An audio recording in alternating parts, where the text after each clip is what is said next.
Greetings fellow travelers and welcome to Burn Enough. I'm very excited for today, March the 5th, 2024, the novel World War Mars will be released.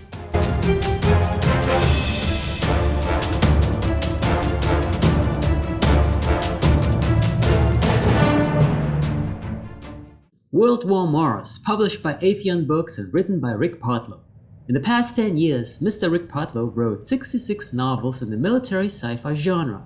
Just Google prolific writer and you will see his name and photo. Out of these 66 novels, 46 are set in the Birthright universe. The Drop Trooper series is the most known series from that universe. This series is one of the publisher's flagship series.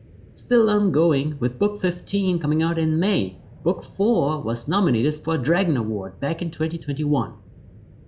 With his wealth of writing experience and deep passion for the genre, I believe World War Mars is going to be the beginning of a new popular epic military sci-fi series. Just hours before the book's release, let's have a first look at the cover and blurb.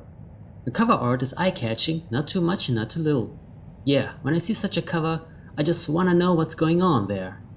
These three exosuit armor-wearing fellas are having a hard time with that aggressive advancing army. What's this building in the back? Spaceship, military base, factory? We should expect Book 2 and perhaps Book 3, since the title of this book is World War Mars 1, and these two moons must be Phobos and Deimos. And what's this rubble here? Looks like a damaged vehicle. Anyways, such cover art will always get my attention. Make me wanna read the blurb, and that's exactly the cover art's purpose.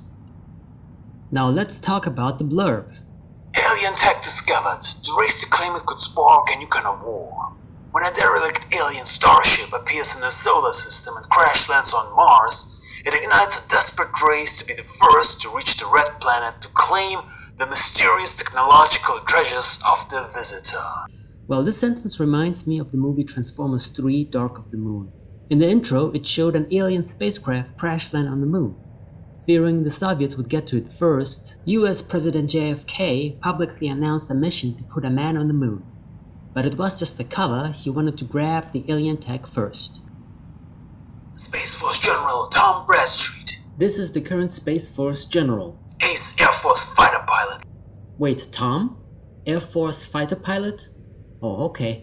Tom Cruise will play the part of Tom Bradstreet in my mind. And the only active duty officer with actual space combat experience. As for space combat, we just had the first recorded space combat. Is given control of the Morrigan. Is this perhaps a nod to The Expanse, where the Martians have ships they classify as Morrigan-class ships?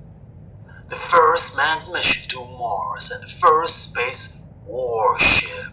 First manned mission to Mars and first space warship? Seems the story is set in the very near future. Like, this could happen tomorrow. And I love that. I need more of that. Maverick Russian General Mikhail Antonov. And here is the current general of the Russian Space Force. But when imagining a Russian general, I always think of that Russian general from the video game Ant War. Me! Boss is mine! Me!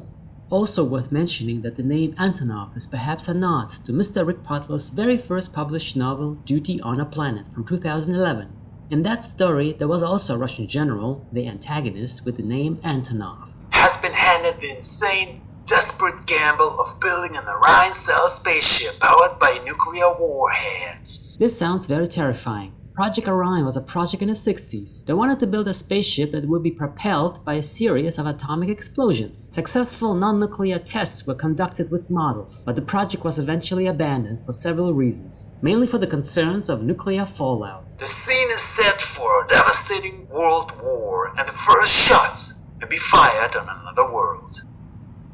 Well, there we have it. My first look at the upcoming new military sci-fi novel World War Mars by Rick Partlow. It is set in a not distant future at the dawn of interplanetary space flight.